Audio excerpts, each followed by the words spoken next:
رسالة إلى الجالسين تحت شجرة الأمل بلا عمل. عباد الله،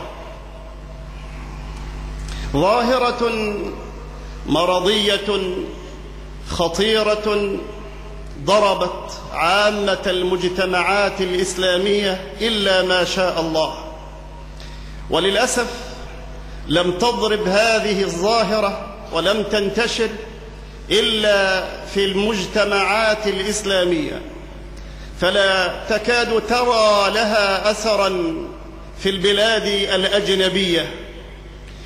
ظاهرة مرضية خطيرة، ألا وهي ظاهرة إرادة تحسين الدخل ورفع مستوى المعيشة والقضاء على الفقر وقهره ومقارعة الأغنياء مع الكسل والهمل والقعود عن الكسب والعمل.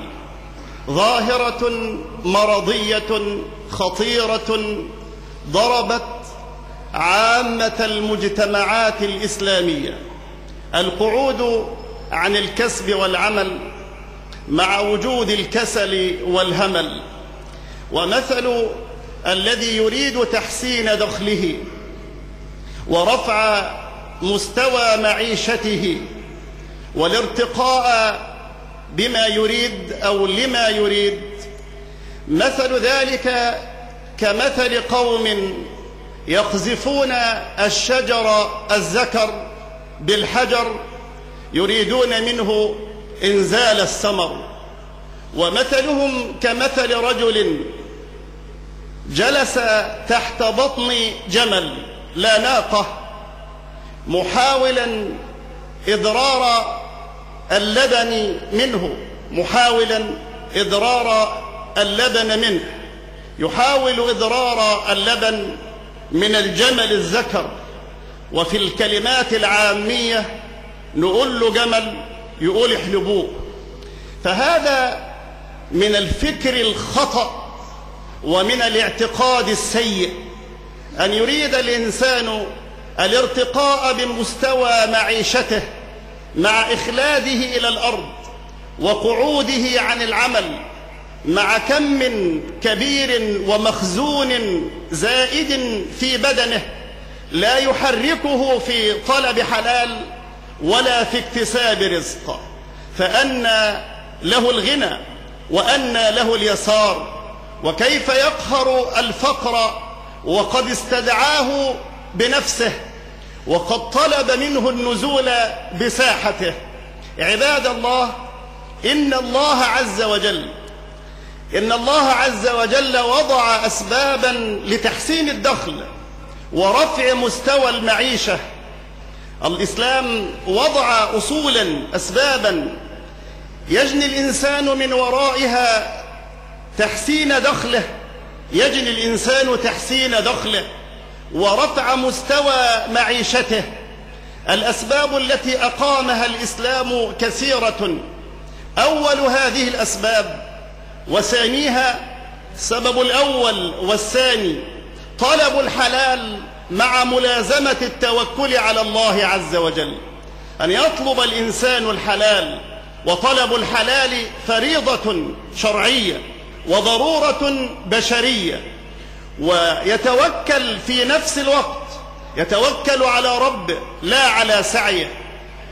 وعلى الله فتوكلوا إن كنتم مؤمنين، والتوكل مأمور به العبد، فهو فريضة شرعية وضرورة بشرية. قال النبي صلى الله عليه وسلم: إن الله طيب لا يقبل إلا طيبا، وإن الله أمر المؤمنين بما أمر به المرسلين، فقال: يا أيها الرسل كلوا من الطيبات واعملوا صالحا إني بما تعملون عليم. وقال: يا أيها الذين آمنوا كلوا من طيبات ما رزقناكم واشكروا لله إن كنتم إياه تعبدون. ثم ذكر النبي صلى الله عليه وسلم الرجل أشعث أغبر يطيل السفر في اكتساب رزق يطيل السفر أشعث أغبر يمد يديه إلى السماء: يا رب يا رب. ومطعمه من حرام، وملبسه من حرام، ومشربه من حرام، وغذي بالحرام، فأنى يستجاب له؟ كيف يستجاب لهذا الذي تغذى بالحرام مع كثرة سعيه وضربه في الأرض؟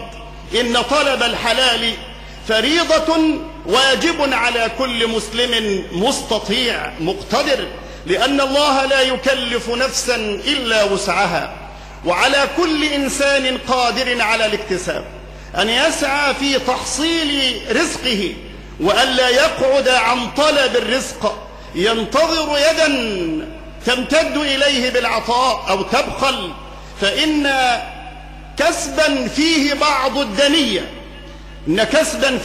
الدنية خير من الحاجة إلى الناس، كما قال عمر رضي الله عنه: مكسبة فيها بعض الدنية، لأنك لن تجد عملا مناسبا لك يتناسب مع وضعك الاجتماعي كما يقولون، مناسبا من كل وجه.